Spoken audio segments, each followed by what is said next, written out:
Hey everybody, this is Mike from A to Zen. I have the pleasure of sitting down here and visiting with Vince Gates from Play Your Own Music. Hi, Mike. We've been neighbors for a long time. We have really never even sat down and chit-chatted very much other than me wandering into your store to get me a pair of elixirs or something like that. I kind of relish the chance to get to know you a little bit better, Vince. Let me know. You were just mentioning a minute ago you've been here since 2004.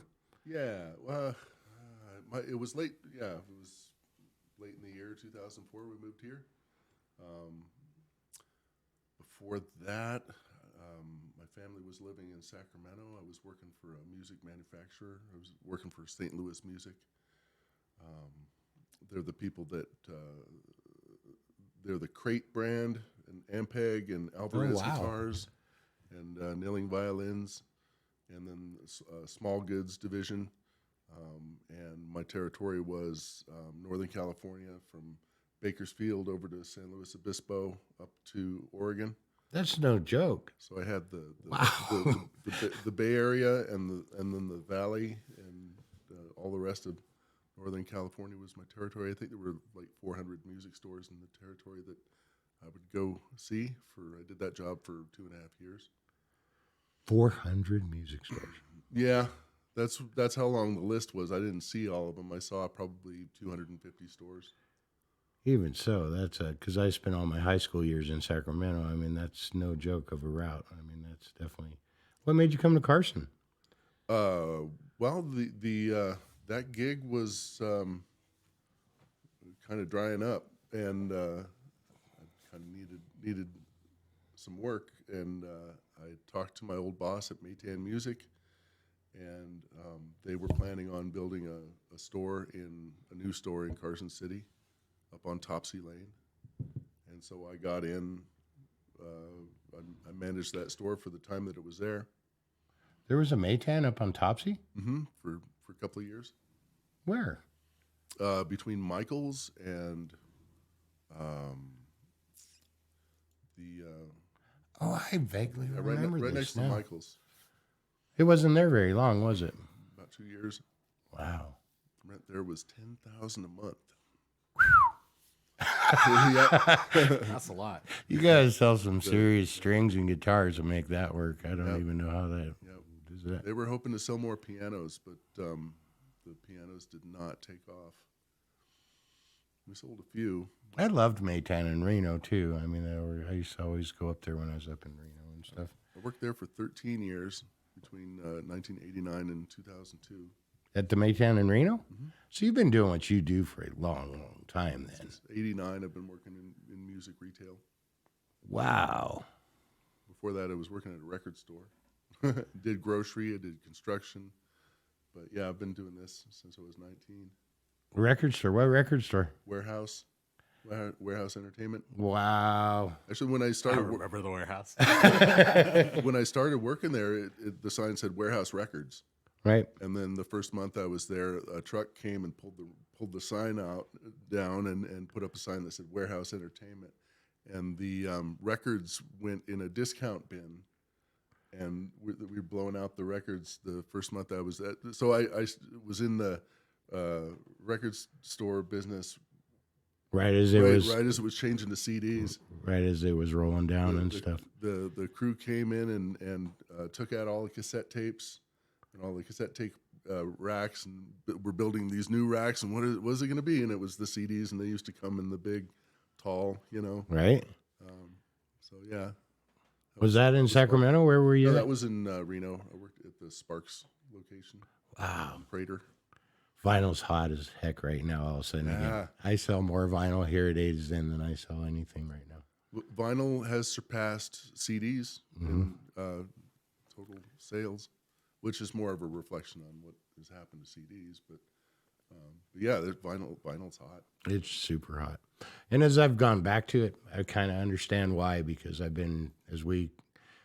because I kind of wasn't doing a lot of vinyl, and then the pandemic hit, and I just had a bunch, so I started listing it on eBay, and then we started changing the store over and carrying more, and it's just selling. And so I took a turntable, haven't had one at home in forever. Listening to records is dope, man. It's a different experience. I mean, there is something about just, you sit down on a couch, you got your album cover, and when I'm listening to records, that's what I'm doing. I don't put on a record and go clean the house or play it in the background. I'm Right? actually You went through all that work to put the needle down, and it's time to listen to at least the whole side, right? they sound better too. If you got a good turntable and good system, they actually sound better. So then you ended up going out on your own and play your own music. You used to be down Yeah. in the mall Yeah, for a long time. Maytan decided they were going to close that store, and then eventually they closed it altogether. I think 2 years after that, 2 or 3 years. But so we had a bunch of teachers teaching there, and we had some momentum with that, and I didn't have any other ideas, so we, my wife Carolyn at the time, her and I opened Play Your Own Music in 2007. Right around, so you're right around the same time I opened Data Zen, so we're pretty much parallel right there. And so you opened it up when times were tough, just like I opened up here. I just lost the third house that I bought. We just had to walk away from it in 2006. Lost my job, lost my house, I lost my truck. It was the first new vehicle I'd ever bought. Yep. I had to give it back. So it was a tough time, but we were just treading water seriously just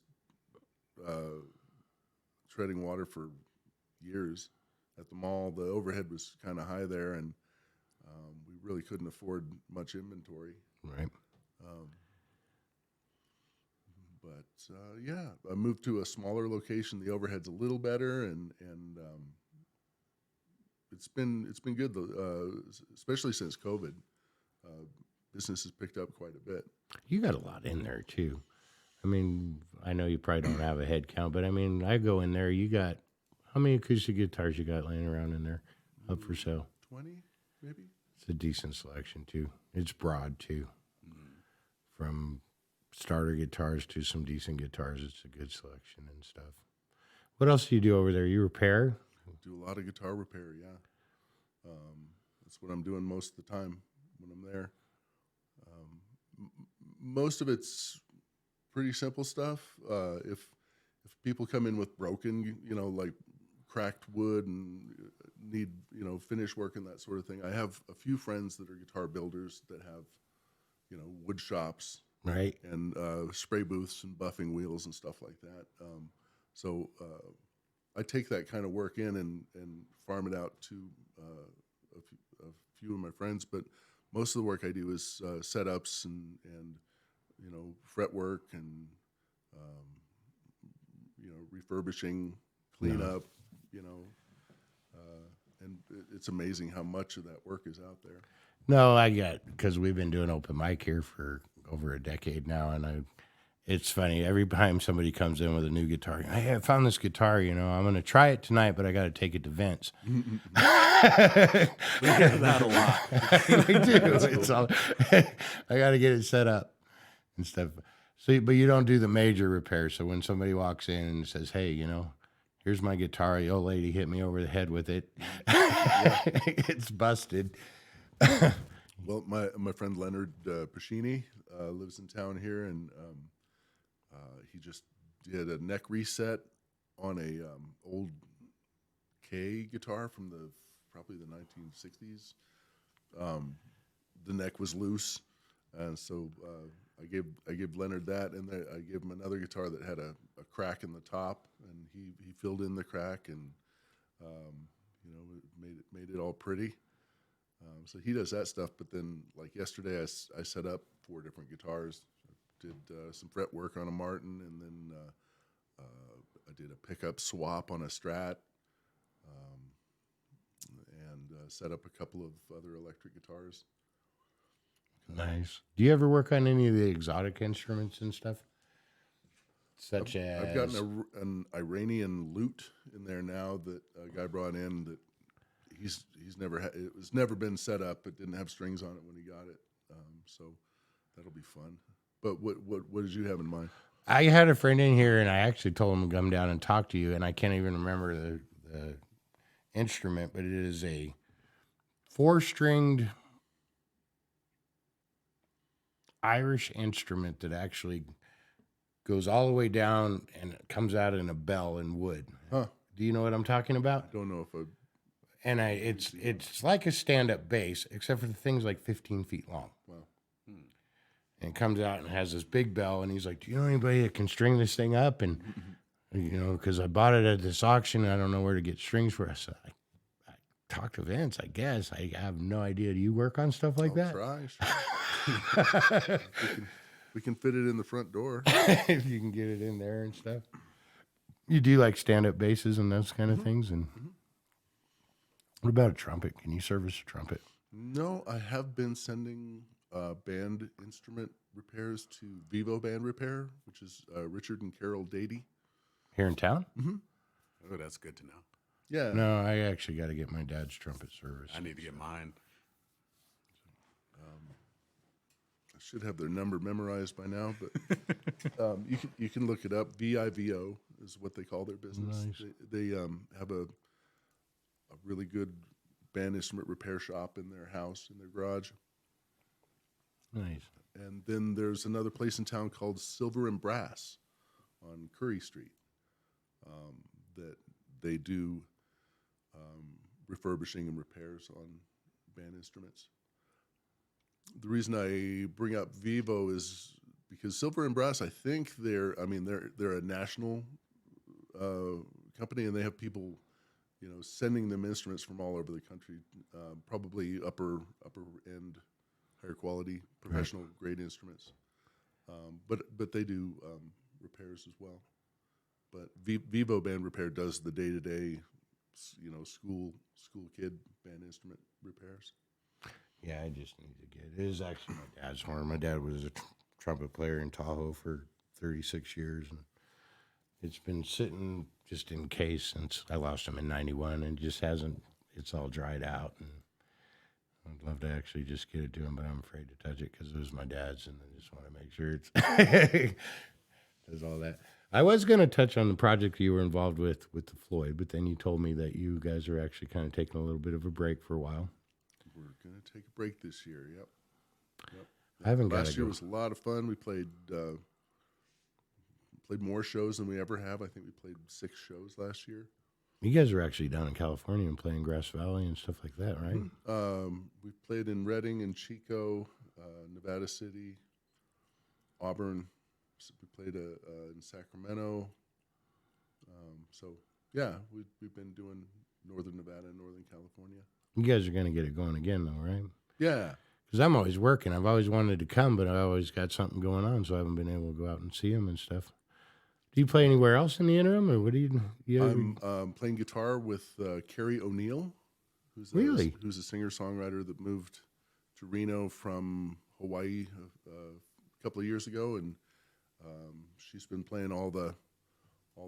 No, she's just dropping that CD right now and stuff. Are you playing on that project as well? I wrote and recorded all the bass parts and lead guitar parts on Really? on the CD. I didn't know that because I've been kind of following her via social media and stuff as she's kind of starting to roll that out.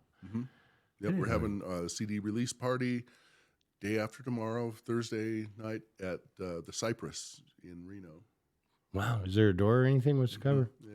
There's a cover charge. I think it's maybe $10. This would be I should worth know. it, But because I've been watching this come out. And Carrie actually came in here and did some rehearsals with Darren. I remember that.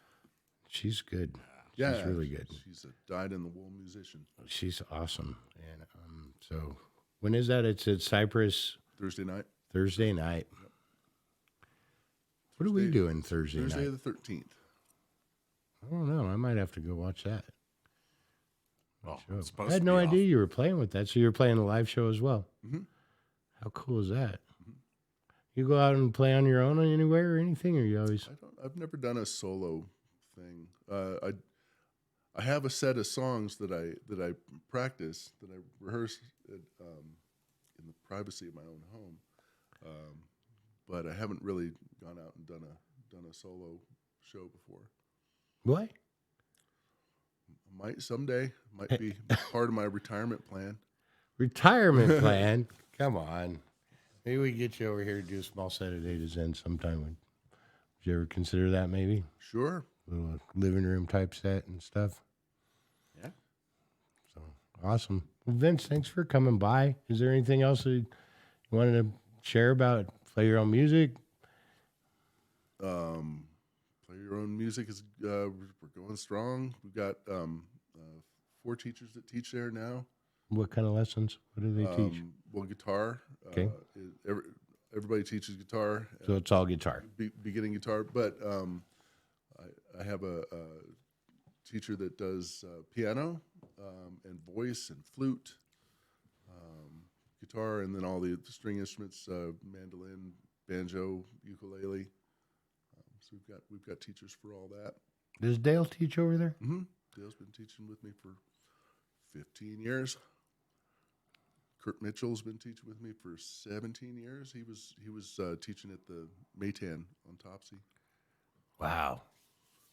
So for years, I was just when people would bring their instruments in, I would take a piece of note paper and put their name and number on it and tape it to the instrument, and that's how I was doing it for years. But then it just the volume that was coming in and going out got to a place where I couldn't keep track of it, and I had to create a spreadsheet, right? So I created a spreadsheet last year in February, and I'm really glad that I did. Yeah? Because, well, I mean, you know, obviously you've got the customer's name and phone number and what instrument it was and when it was and that sort of all that information is good to know. But I at the end of the year, I had done 450 repairs from February to the end of the year, and I had no idea that I was doing that kind of volume. And so far this year, I'm doing more than that. I'm going to beat that, I think. So, You know, that's one of the upsides of the pandemic, if there is upsides to a pandemic. I mean, that's kind of an oxymoron to say, but it kind of isolated a bunch of people I noticed where they kind of dug in the closet, pulled out some instruments that they hadn't seen. They had enough time all of a sudden. They're like, you know what, I'm going to dust this off and figure it out. I'm imagining that's where a lot of the repairs and stuff are coming from. I heard a lot. Well, during the pandemic, I heard a number of times. You know, I can't go out. I can't do anything. I'm working from home. I'm bored, and it's been a bucket list item that I wanted to learn how to play guitar or ukulele or whatever. Yeah, I heard that over and over during COVID.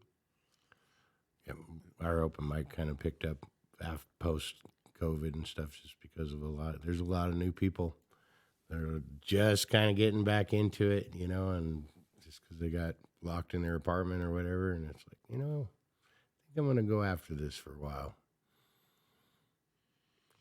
Awesome. It's not bad. Yeah, COVID, it wasn't all bad. We learned some things. Yeah, no, wouldn't ever want to invite it kind of thing, but on the backside of it, I guess there's a lot of lessons learned, and it's not all bad. You know, I definitely had a year rattling around in here by myself. I had to do some soul searching, and so Yeah, it was lonely at the music store. I didn't have teachers for over. It was a year and a half. It was a year and a half that I didn't have any teaching going on at the store. But I had been talking to my teachers about learning how to Skype. right. You know, we'd been talking about that for years, and when the pandemic hit, they had to learn how to use Zoom like everyone else on the planet. Yep. And now, my teacher Kurt Mitchell's got students all over the country. Really? Yeah, he's got a full schedule of people coming in and taking lessons in person, but every third or fourth lesson is on Zoom. Wow. He's got people on the East Coast, and he's got people in Los Angeles, I think. See, that's the benefit of it. And we were locked down, and as far as the store, I wasn't doing anything. We did start hosting a virtual open mic, and that kind of got me through the pandemic with a lot of things, and that was interesting and stuff. Everybody just recording videos from home and emailing them in. Did you ever watch any of those, John, at all? No, I never got to that because like I showed up like what was it, a little after 2021, like a little into there because it's been about 2 years since I've been coming by now. Yeah. Yeah. We started building a studio because of the pandemic. I mean, it was literally, I've got to do something, and one of my partners is, there's room in here. We can probably make some stuff work, and it was either do something like this or go bananas. Yeah. So I guess that's another upside of the pandemic. I've always had a studio. I got my first 4-track when I was 14, Yeah. and I just did a bunch of 4-track recording for years, and I started recording other people in the 90s, in the mid-90s. Recorded a bunch of Reno bands. I'd usually record their first album, I hesitated to say album. Sometimes they sounded more like demos, but Okay. but yeah, they got better over time. The quality of what came out got better over time. One of the old 4-track Tascam units. Is that what It was a Yamaha Yeah. MT1X, I think. I remember those. And then I got into a Yamaha MT8 when they came out with the 8-track cassette version, and then I got into Roland. I used a Roland BS2480 for a bunch of years. Nice. But I really like the. Got into computer-based recording a few years back, and not looking back. I love what you can do in the editing and all that. Yeah, we're learning. We're kind of getting in there, and John's digging around, and Oh yeah, I love it. I absolutely love it. Like that whole conversation that we were talking about, like 2020 and pandemic, that's where I dove into like digital production and stuff like that, and just pretty much fell in love with it. It's just so much that you can do with like a piece of audio. Yeah, With plugins or EQing, just whatever that you can do on there. Anything you can think of, you can literally produce it on there, and it's just so awesome. yeah. I love it's a playing lot- around with that stuff. It's a lot of fun. as long as you guys have the aptitude for it, though. I'm not one of you guys, I'm literally, Yeah, I'm literally like, what's a DB? Oh god, we might have problems now. It is what it is. I know it sounds good. I just don't know how to put it together. I know what I like to listen to, and I know it sounds good. But when I sit there and watch guys like you EQ stuff and everything, none of it makes any sense. It all looks like Latin to me. You'll figure it out. Eventually, yeah. You just got to dive into it. we're definitely in the immersion stage of that here. So you got a recording studio over there, plenty of acoustic guitars, plenty of guitar lessons. Yeah, guitars and I got all kinds of string instruments over there. I've been selling a lot of banjos and mandolins lately. They're coming over here, a few of them, actually, on Friday nights. That's cool. Yeah, I've noticed that too. Yeah, definitely got some. Ran into Daryl in Virginia City Sunday morning. He was playing his banjo on the strip out there. Was he out there busking? Yeah. Nice. He's going for it, actually. I didn't see a tip jar, but he was playing. He's kind of just getting his toe in it. He was telling me a story, and I won't divulge his stuff, but he's like, I went out busking. He was all proud. Awesome. I'm like, you did? So he's actually going to give us one of his songs and put it on because we're doing a compilation project with Friends of the Zenden, and he's going to be on the next one. Cool. He's going to give us his Naked song, which is Yeah.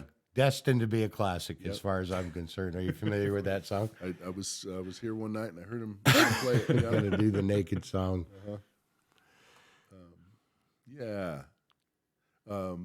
Did sound for a band at the Ponderosa Saturday night, a band called Moondog Matinee from Reno. That was really good. was a really good show. You're all over the place. I have a sound system, and I take it out and throw it down for different local bands. Well, and then you're farming out because the CD and stuff you just did, they recorded that up in Reno somewhere, right?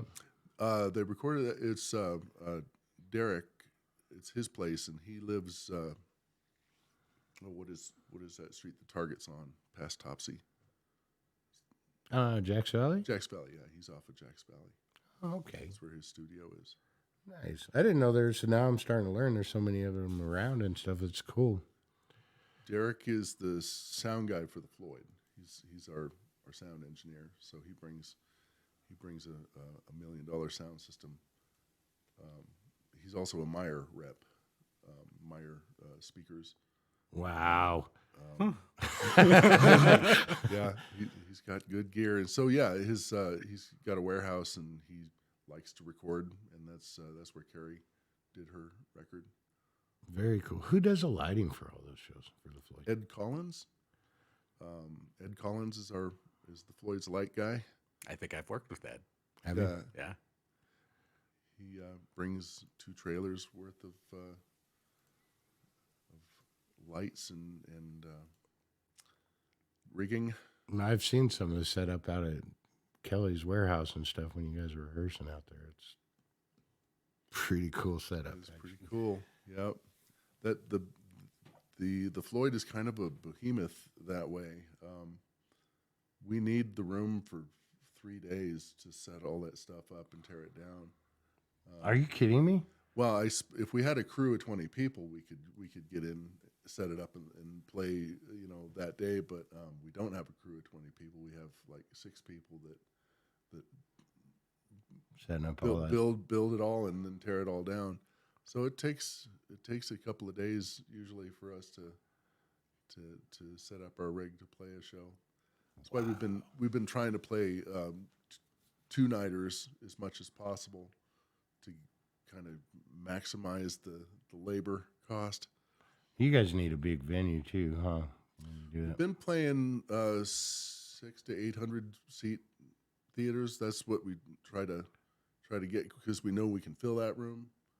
But it's not so big that we can't fill it, or that's what we've been doing. Wow. 600 to 800. It's a decent turnout. Yeah, You guys fill them up. You sell them out every time you do a show, right? yeah, for the most part. I suppose we didn't sell every seat. We played the community center last October, and we didn't sell every seat, but it was pretty full both nights. How many seats are in the community center? 680. I didn't realize that was that big. Wow. Community center used to have 820 seats, and a couple of years ago they pulled them all out. They were like the original seats from the 1960s. They pulled them all out and replaced them with 200 less seats. So there's like 650 seats or something like that in there now.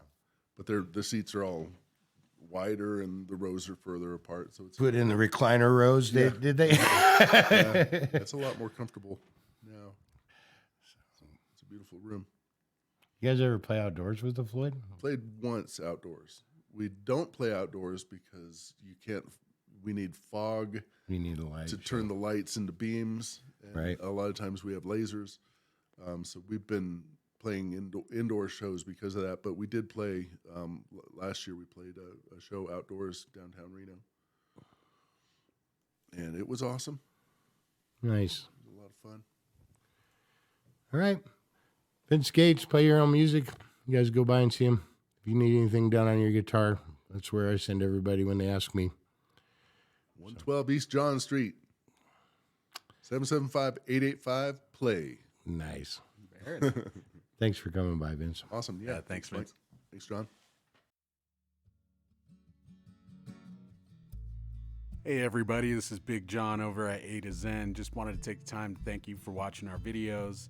Go ahead and click on the subscribe button, like, comment. Go ahead and click that little notification so you know whenever we have a new video up. We're going to have plenty of content on there, and we have plenty of content already. So just go ahead and start checking it out, and we'll make sure to upload more videos. Thanks again for watching.